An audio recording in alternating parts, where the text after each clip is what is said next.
The call comes on a Tuesday, and without realizing it, you just agreed to become part of the system. No warning, no context, just a name, a location, and a time. You show up because that's what you do. That's always been what you do. And the moment you walk through that door, your old life closes behind you like a wound sealing shut. You don't know it yet, but you will. They tell you the position is temporary. A transitional role, something to keep you moving while the economy catches up to your resume.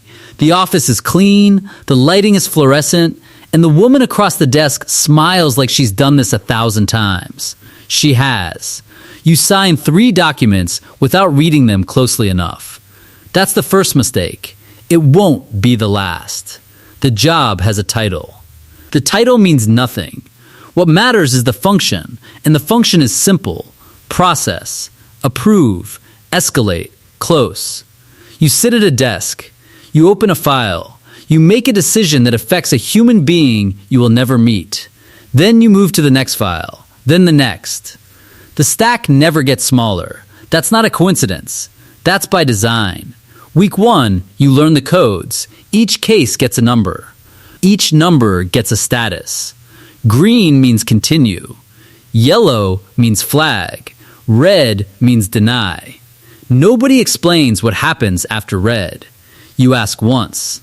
The supervisor, a man named Dale, who keeps his sleeves rolled to the elbow regardless of the season, looks at you the way people look at someone who just asked a question in church. You don't ask again. You learn fast. The training is 4 days. One of those days is a PowerPoint about compliance. Another is a PowerPoint about liability. Nobody talks to you about the people inside the files. That's not an oversight. That's a curriculum decision. By day 3, you understand that empathy is not a skill they're developing in you. It's a variable they're managing. There's a woman 2 desks over named Renata. She's been here 6 years. She brings her lunch in a blue container every single day and eats it at her desk while reviewing cases. She never looks up during lunch. You watch her for 3 days before you understand why. Looking up means seeing. Seeing means feeling. Feeling slows you down. In this room, slowness is a performance review. You hit your numbers the first week. Dale nods. That's his version of applause. The system is elegant in the way that traps are elegant. Each step feels reasonable. Each rule sounds logical in isolation. You are not approving or denying people, you are applying criteria. The criteria come from a framework. The framework comes from a policy. The policy comes from somewhere above Dale, above his manager, above the building itself. You are simply the mechanism. Mechanisms don't have to think about the weight of what they move. That's what they want you to believe. By week 3, you're processing 47 cases a day.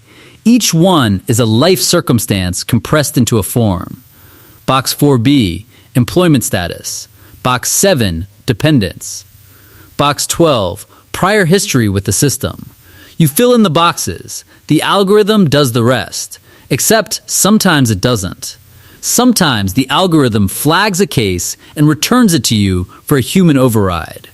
That's when you realize the algorithm was never really in charge. You were. You've been in charge this whole time. They just never told you. One mistake and you carry it.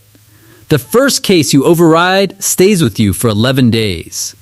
A man, 53, 2 kids listed under dependent status. Employment gap of 8 months explained in the notes. Layoff, documented. The algorithm said yellow. Your supervisor said move it to red.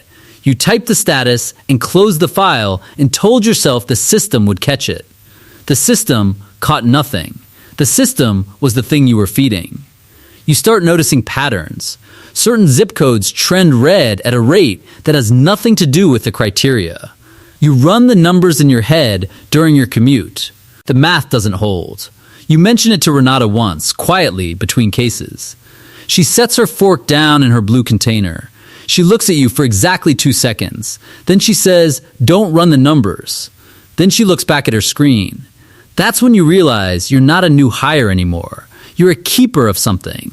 The pressure builds differently than you expect. It's not dramatic. There's no confrontation, no threat delivered in a parking garage. It's subtler than that. It's a shift in how Dale references your performance. It's the way your access level quietly expands without explanation. New folders on the shared drive, new categories of cases that are never discussed in the all-hands meetings. It's the Friday afternoon email that arrives at 4:47 with a list of cases marked for expedited review. No timeline given, just the list. You work through the weekend. You don't tell anyone why. They're watching. Not with cameras, though there are cameras. They're watching through the data. Every keystroke logged. Every file opened, hovered over, closed without action. Every override time-stamped and traceable. You become aware of your own behavior in a new way. The way you become aware of your breathing when someone asks you if you're nervous. The awareness itself changes the behavior. That's the architecture of the thing. Surveillance doesn't need to be announced to be effective. It just needs to be felt. You feel it by month 2. A new directive arrives mid-month. Expedited cases now have a ceiling, a maximum number of approvals per week by region. The ceiling has no official name. There's no memo explaining the logic. There's just a number Dale writes on a sticky note and places on your monitor one morning without comment. You ask what happens when you hit the ceiling. He says you stop. You ask what happens to the cases in the queue after you stop. He straightens the sticky note and walks away. You don't get to say no. The cases in the queue wait. They wait in a system designed to make waiting feel procedural, feel neutral, feel like no one's decision. You've learned enough by now to know that neutral is just the face that cruelty wears in professional settings. But knowing that doesn't change the ceiling. The ceiling is the ceiling. You hit it on a Wednesday that month and spend Thursday and Friday reviewing files you aren't allowed to process, reading them, closing them without action, building a backlog that has a name in the system pending review and a reality that has no name at all. The first loyalty test doesn't look like a loyalty test. It comes as a case assignment, a file flagged specifically for your queue, not auto-assigned, a name you recognize. A neighbor's kid, 19, recent eviction, 2 prior yellows in the system. The prior yellows were marginal. The current case is borderline. You know what the algorithm will return. You know what Dale expects. You also know the kid's mother. You know the apartment building they've been pushed out of. The file sits open on your screen for 7 minutes. 7 minutes is not a long time. 7 minutes in this system is a statement. You close it red. You close it fast. You tell yourself you had no choice. What you mean is, you made a choice so quickly you didn't have to feel it. That's how it works. That's how it has always worked. Not through force, through repetition, through speed, through the slow replacement of your instincts with a set of reflexes the institution has trained into you without ever touching you. You are not broken yet, but you are being shaped. And shaping is just breaking done slowly. Month 3, someone in the building talks. You don't know who. Nobody does, officially. But the meeting that gets called on a Thursday afternoon, full team, door closed, Dale standing in front of a screen showing nothing, makes it clear that something moved outside the building that wasn't supposed to. He doesn't use the word leak. He uses the phrase inappropriate external communication. He says the organization takes information integrity seriously. He says there will be a review. He says everyone's case history for the last 60 days is being audited. The word audit lands in the room differently for different people. For Renata, it lands like nothing. She was ready for this years ago. For you, it lands like a hand closing around your throat. You think about the 7 minutes. You think about the numbers you ran in your head on the commute. You think about the one time you emailed yourself a summary of a case pattern because you were going to think about it over the weekend and then never did. That email is still in your sent folder. It has a subject line. The subject line is damning. You delete it from your phone in the bathroom 30 seconds later. Your hands are steady. That surprises you. The audit runs for 2 weeks. Nothing comes of it publicly. Dale never mentions it again.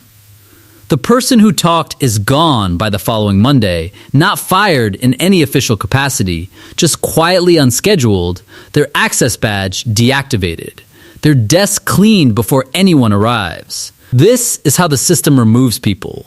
Not with drama, with administration. You keep your head down. You process your cases. You hit the ceiling on Wednesdays now with a kind of mechanical precision that you've stopped examining. Renata notices. She offers you a piece of her lunch one afternoon, something she has never done for anyone. You take it. You eat it at your desk. You don't look up. The worst night is not a night. It's a Tuesday again. A case comes through at 2:17 in the afternoon. You are already 4 cases past your usual cognitive limit for the day, the point where decisions stop being decisions and start being muscle memory. The file is dense, 12 pages of supporting documentation. A family unit. Medical notation in box 9. You skim. You process. You close. You realize the error at 4:55. The documentation had a flag you missed. A flag that changes the criteria. A flag that would have changed the outcome. You stare at the closed file. The system allows reopens within a 2-hour window. The window closes in 5 minutes. You reach for the case number. You hesitate. Reopening creates a record. A record creates scrutiny. Scrutiny during an existing audit period creates visibility. Visibility at your current access level, given the deleted email, given the 7 minutes, given everything, you do the calculus. You let the window close. You go home. You make dinner. You watch something on your phone that you won't remember. At 11:30 at night, you are lying in the dark and you are not thinking about the file because you have already put the file somewhere inside you where you put the others, in a part of yourself that used to be conscience and is now just capacity. Storage, an archive of closed cases. That's what you become. Not a monster. That would be easier. Monsters are outside the system, outside the norm, identifiable and containable. You are inside. You are the norm. You are the person the institution requires, the person it recruited for and trained toward and surveilled until it got. You are efficient. You are reliable. You are low maintenance and high output, and you have never once cost the organization more than it budgeted for you. What it cost you is not in any budget. You lose the ability to read people's faces for a while, not permanently, but long enough to notice. You lose the habit of asking how someone is and meaning it. You develop a fluency in distance, in conversational buffer, in professional warmth that keeps everything and everyone at the exact radius the institution needs you to maintain. You lose 3 friendships without a single fight. They just stop. The calls get shorter. The replies get slower. The people you used to call when something felt wrong stop being people you call at all. Because calling them would mean explaining what wrong feels like now, and you don't have language for that anymore. The language was processed out of you, 1 case at a time. You go to work. You open the drive. The stack is the same as it was the day before. It will be the same tomorrow. You apply the criteria. You close the files. You hit the ceiling on Wednesday. You eat lunch at your desk. You don't look up. And somewhere in a system you will never fully see, in a queue you will never reach the bottom of, in a box labeled pending review that no one audits and no one names and no one is responsible for, someone is still waiting. The system is working exactly as intended. So are you.